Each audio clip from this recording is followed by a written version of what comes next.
but they have no data there. So, or actually 3. And so I've been working on correcting that and uploading, so I'll put them in there for you. There in this camp, there are 2 keynotes that I went ahead and created to share out with the kids. My boys, when we did this camp, did not use, they created everything themselves, but depending on your time, if you needed some templates to share. And then I have some worksheets, depending on your age group, if you needed to give the kids the worksheets instead of actually having them do like the whole entire math problems. I've got the worksheets, and so those look like this, and then or just that. So that's like your little ones need that one, and then your older middle school kid or older elementary kids could use that one. You could talk about the angles and stuff. And then at the very bottom one is where you don't even need me to stand up here, because I have written out every single step and bulleted it.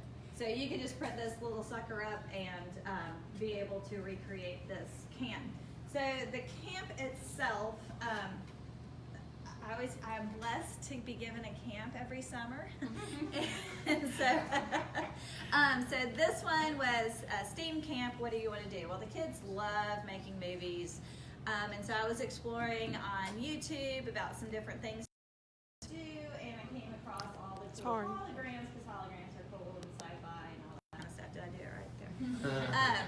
And for all the PC people, the camp that I follow, or the camp that I created, all of the tutorials I found were PCs.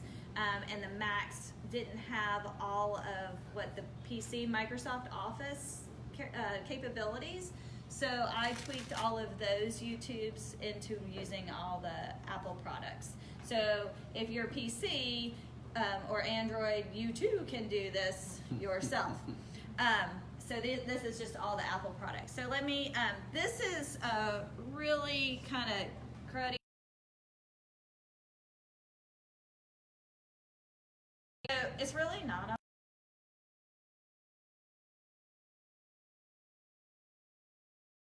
all it is. But this is what they end up creating, and you have to have little dowels because it's too flimsy. You can use glass, you can use CD cases.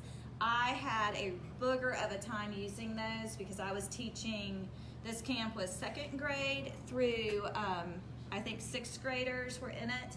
And, you know, I'm a mom, so do I really want them to have knives and things that could remove fingers or hair or whatever? So I was working with that, and then all of the CD cases on YouTube, it looks so easy. And those suckers like split and bleed, and then you need to have some kind of sandpaper to smooth it out. So as a teacher of the 90s, I found my best friend for the overhead projector sheets. And these are flimsy enough to cut with scissors, and they're forgiving. And so this is our piece of plastic. And I bought the long sheets that were a little thicker, and I still did not, it still bled, it still had rough edges, and I don't want anybody to have like a, I don't know, plastic splinter of some sort. So then my issue was it was too flimsy, and how am I going to get it to be stronger? And so that's where the dowels came up. The dowels I found at Walmart, and I went through a bunch of different sizes. These are the nicest size dowels for that. They're a little tiny, but you can cut them with scissors. Or if you're lucky enough to have a helper, so the boys all made their lines, and then with my husband helped do the camp. He monitored the cutting of this to make sure that their fingers weren't inside of the wood cutters. These size dowels just weren't strong enough. I mean, they were too strong for the boys to be able, and girls, because we had girls at the camp, to be able to do it. But I don't know what, these are just Casey's. I don't know what they're called, like man scissors. I don't know. I don't know what they're called. They look like florist scissors, believe it or not. They might actually be wired shears or something, but they're good and strong, and they're a little bit more robust than And then just your little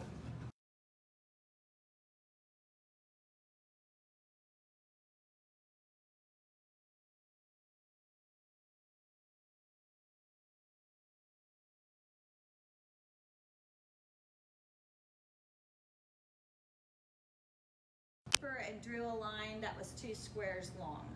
And then from there, we talked about measuring out your lengths, looking at your angles. Really, they have a hard time with the compasses. Make sure your compass numbers are really nice and bold. But it was a really good time for them to utilize the compass. And so this really, and I'll go into my thing here. And I'm just gonna skip down because y'all know why you should do this. So on the day one, this was just the piece of paper and the protractor, the pencils, and the graph paper. And so we went through, and it was slow and controlled about creating their outline first. Then once we had our outline, I gave those who had great difficulties and theirs that did not look as pretty as mine, I gave them the printed worksheet that was already done so everybody could have success. And we had, I gave them tape, and they taped this down to the desk, and then they taped this down to the desk so we're not sliding. And then we used a regular ruler to trace our lines with a pen because it helps with the creasing and the folding. And so the little dotted lines are, well, these are all supposed to be dotted, but the inside lines are your bend lines, and then that's your little tab. For your older kids, you could figure out how to scale it up if you had bigger sheets. All of my holograms failed if I didn't make it a connected piece. I don't know what is wrong with my math. But it was summer and June, and who needs brain cells during that time? So the first part of our camp, it was 3 hours. So the first half of the camp, we did all of the math part. Then we had snacks and break. And then when they got too loud, we came back. And so then we did the tape and the cutting and the folding, as well as putting the little skinny dowels. Walmart is where I found them. We had a hot glue station. I guess Casey told me that they were woodcutters. So, but this whole construction was day one. And the kids are all at different places during the computer part of it. So we also made a display box. So I had 2 sheets of black construction paper, that not 11 by 17, and they folded one sheet this way, so it stood up like this, and then I had another just sheet that we just laid on top. And they decorated it with oil pastels, so it was like a cool hologram viewing contraption. And so anytime that the kids were done with the computer, but he wasn't quite done, then everybody got to color and decorate. So that just kind of kept it going. They also had their name on it. So they had their hologram inside their hologram viewing contraption. And it just kind of helped with the organizing, and it kept the kids all having something to do during the week. So the second day, we created the Keynote Countdown slideshow. So this is all using Keynote for animation. That's all it is. It's one slide, it's black, it has a big X on it, and then you put your numbers inside, and I'm gonna show you the final product so you can see it, but we put the numbers. Then you have to think about reflection and flipping and showing the kids how to rotate. And so that was a learning curve for all of them. And you had to visualize how it was going to look if you were standing this way or if it was coming on this side. And so it was very much a lot of stop and think about, how do we want to place the numbers on there. Then we grouped those numbers, and that's when we did an animation. And so I recommended to the kids, they all did fire and confetti, because that's just explosions and flames.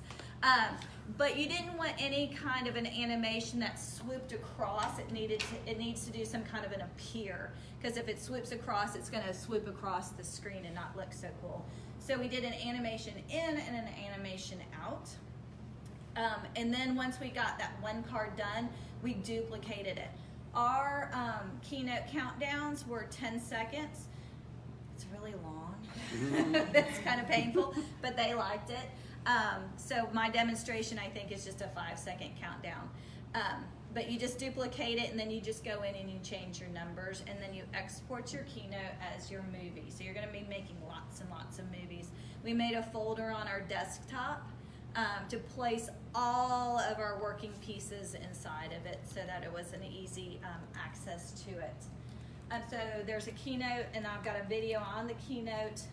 And then we used iMovie, and we brought in from iMovie the exported keynote video. I had the keynote play automatically. I had it, I limited the time, so like the countdown is literally like maybe 10, 15 seconds, depending on how slow the duration of their firecracker was. And the boys realized too, once they started watching their own videos, how painfully slow their countdown, and they wanted to go back and tweak and make it go a little faster because it would have been cooler. But we went in and we played with iMovie, and they learned how to find the sounds that are already built in, and they went to like the stingers, I think, and follies, and they added just some little, some little music to it. We didn't put any kind of like intro card or anything, just the numbers start with the music. And then we exported that as our final countdown video and stored that.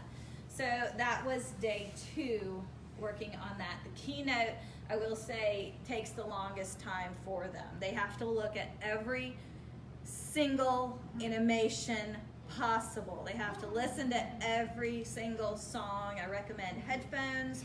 I gave them time to explore, grab your laptop, and go away. So we were all spread out in the hallway, in the classroom, in the next door, in the little study area, just for my own sanity. So day 3, so since it's summer camp, what are you going to have them do? So we always did a joke. And so I had told them to be thinking of a joke, and when you come in to camp on the 3rd day, you need to have your joke ready. And it has to be a nice joke. So we went around the room to share our jokes, not to waste time or eat time, but so we all shared our jokes, and then we got to practice telling our neighbor our joke, and that also gave the kids 2 extra options of verbalizing their jokes.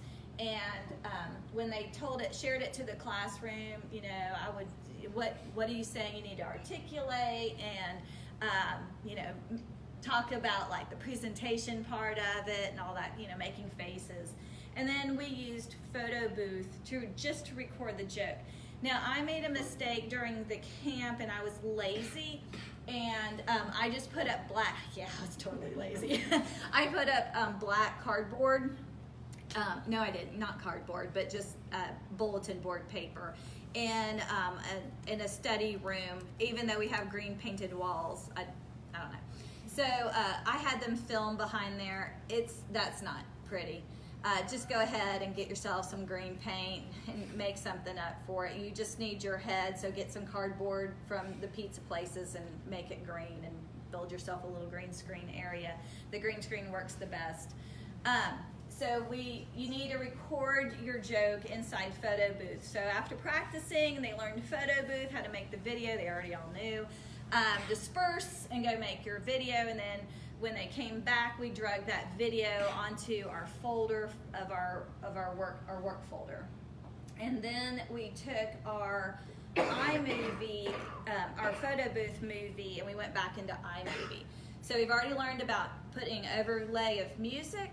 Now we learned about the green screen. And so in my video tutorial, I show how to get a black card out.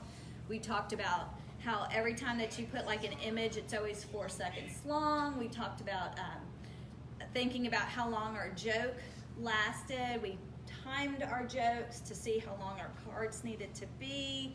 And then we stretched that card out so that was more than the length of our joke. And we put the video right on top of the black card, and in iMovie it automatically pops up to letting you do a cutaway to a green screen, and it's beautiful. I did let the boys, and I didn't put it in the camp, but I did let the boys mess with the coloring of it, of the video, changing like reds and greens and stuff just to make it kind of spooky. But that was really because I did it in front of black paper, and the green screening looks so horrible. It wasn't to benefit them so much, but it was to apologize for not using the green screen. So we made our faces green screened, and then to make it sound a little bit neater, I wanted to take the audio from that clip and mess with it and make it, monster, or mess with the sound of our voice. So you extract the audio. You can actually in iMovie export just the audio itself. So we exported just the audio itself, and we stopped our iMovie. Then we put that sound bite into GarageBand, and then they learned about opening up a voice and having multiple tracks. You need to instigate the rule of you still have to understand what you're saying, because they're going to layer so many on there. We talked about the volume controls. We never exported it to iTunes. I always have my kids always export it to the desktop, because that's the easiest place, and kids lose things, so put it on your desktop. And so we played with the audio, but we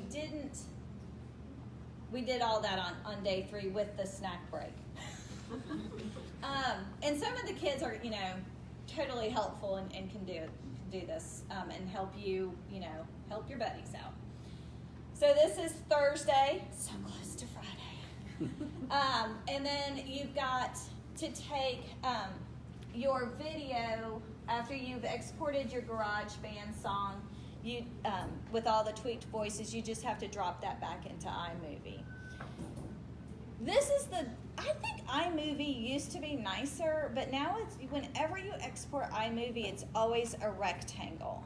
And when you're doing your hologram, you only want your face to show up. So with this huge rectangle and needing it to be in the keynote, I had a little issue. So I just decided to let the boys learn about taking QuickTime screen recordings at that moment. So we used our iMovie, we had our wonky voices, and we exported it as a full movie. Then we set it up on our desktops, and we opened up QuickTime. And this is seriously, everybody has to get into their own space, because you're recording your computer, and so we don't want to record everybody else's audio files too. And so I taught them, we all set everything up, and then we ran, and some were coloring and stuff, so we were all kind of working around.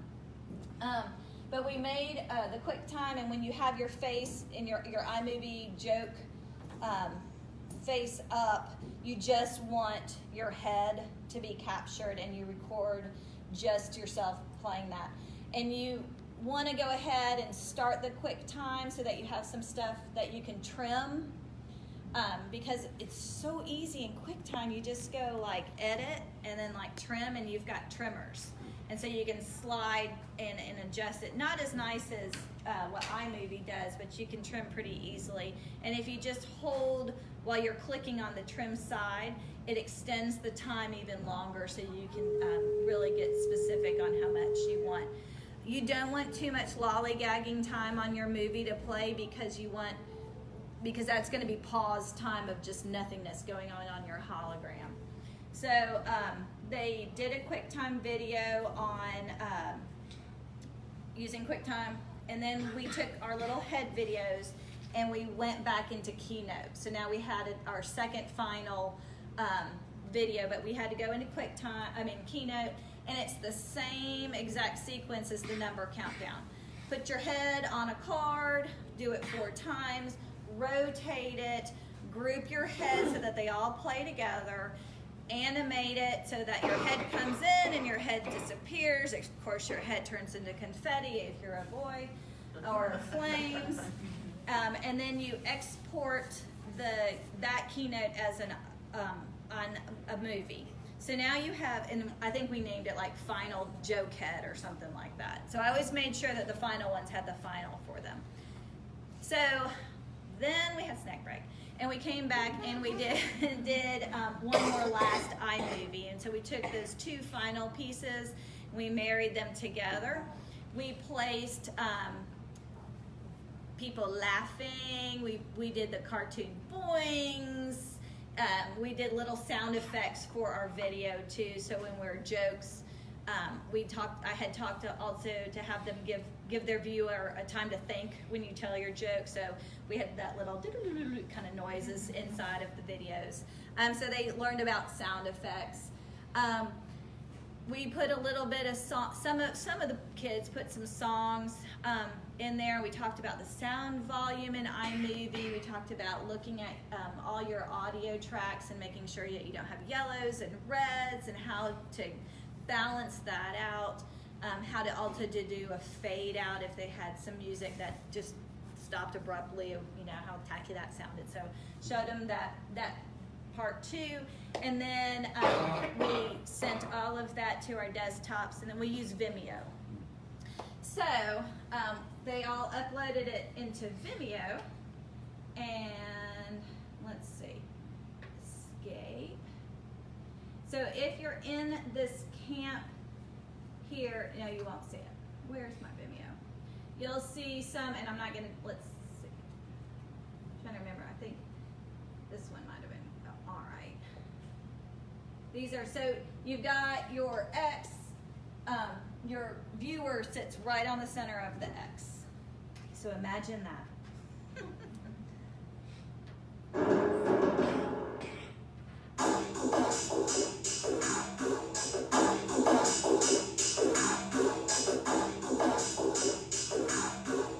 All right, so you don't want to watch like 10. Let's see, we're even still. 3, 2, 1.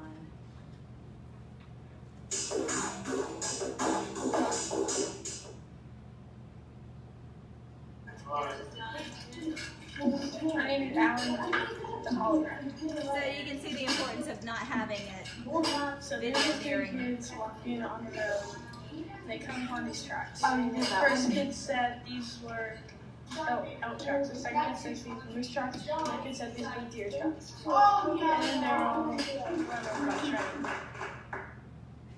Confetti, flames and confetti, I did not lie. And so I put them all on a shared camp, whatever channel or whatever it's called in here. So you can kind of get the gist of what it all looks like. On Friday was our big viewing day. And so we had iPads, so that the iPads were down on the ground, and so or not down on the ground, but don't put tech on the ground. But we took our viewers, we had our little view boxes, and we played all of our friends' different videos. But because I knew that they weren't going to be so happy with all of the videos, or that it wasn't going to take that long to watch, I did a bunch of different videos that I had downloaded off of YouTube. And so they had these also to watch and to get. There's like minions and different stuff, but it just to kind of give them some different things to look through on their hologram. And so I have those in there too, so that you don't have to download and build it for yourself. And they're all, it's all shared for the public, so you shouldn't have any trouble grabbing it. But really, like, that's the whole camp, and everything is really done for you. You have your whole entire, exactly what to tell the kids to do, step by step. I've done it several times, and I wrote it and then went through it to make sure that I've got all my steps correctly. So you should not have to think. You should just be able to take, this camp took a couple of weeks to design. Don't waste your time. Just if you feel like doing it, it's quite cheap. It was a big box of these things, and now I have probably like this many still left to try to get rid of. The dowels were very, very inexpensive, and then everything in the hot glue sticks. Everything else was in your art teacher's classroom. But, So do you have one you can show us? I mean, I've got this. I can show it to you. Would you repeat it again next summer?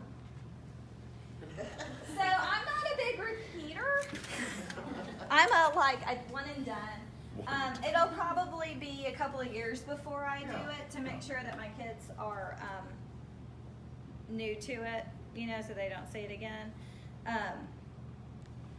But yes, I would do. I mean, it totally ate up the 15-hour camp time period. Look at the skills they learn. I mean, it was a lot. Or emphasize that y'all teach all year long. Angle. I mean, I'm going to that's take great. this off, and I'm just going to use my laptop just because it's easier. I don't have to. But yeah, I mean, they had such a blast, and they all want to do holograms, and I'm sure there's more of a high school-y way to do this. Yeah, we just did. One of our students started with a small one, and then wanted to take off the 70-inch LCD off the wall. And use that. Absolutely. But what we did was we took Now you have 4 to get iPads way low onto it. and then a huge inverted pyramid and created a big, huge hologram.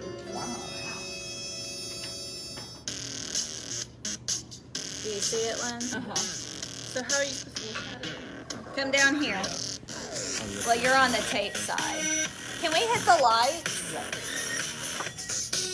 Okay, I think this is what I've been missing the whole time. I didn't understand this piece. It's just reflection. Oh, I see it. So am I supposed to look at the plastic or where am I Yeah, supposed the to be looking? plastic is, yeah. So it should come up in the middle. Hold on. Do you see it at all? You have to just kind of angle. I think the light from the window maybe. Yeah, that's why we had our viewer box. So it would probably be a lot better if your sheets of plastic were bigger, and then you don't. And I needed to bring the numbers really close to the X part too.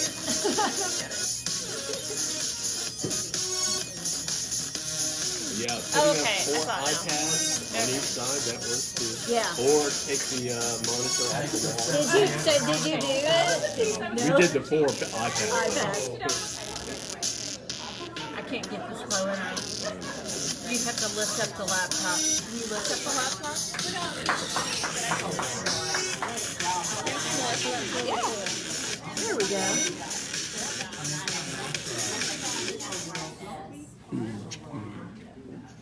Oh, I'm sliding. Now, so his QuickTime's not the best. Do you see his head? Yeah, not great, but I can see it. So cool. I can see it. 30 minutes, and that's about 30 minute now. Now, he altered his voice so much you couldn't really quite Now, did you understand talk it. about how this can be transferred into your life? So we ran out of time at the end, but we talked about where we saw holograms. We talked about like what purpose they could be, like later on, like visiting different places, attending meetings. We talked about. I think that there is like an Apple. There was some video where it's like the wearable technology and it projects onto your flesh, and so we did talk about that kind of stuff, but it wasn't the classroom lesson. It was fun camp kind of lesson, so I didn't go like full on. But I have resources, in Epic that talks about reflection. Epic is that website with free books for teachers. That's right. So there's holograms, there's reflection, and all of that kind of stuff. So you could build those resources in to support your math and science integration. That's awesome. Good job. Way to go. And done. I was the guinea pig. So. Do the sound effect. I like it. Where did you put the camera?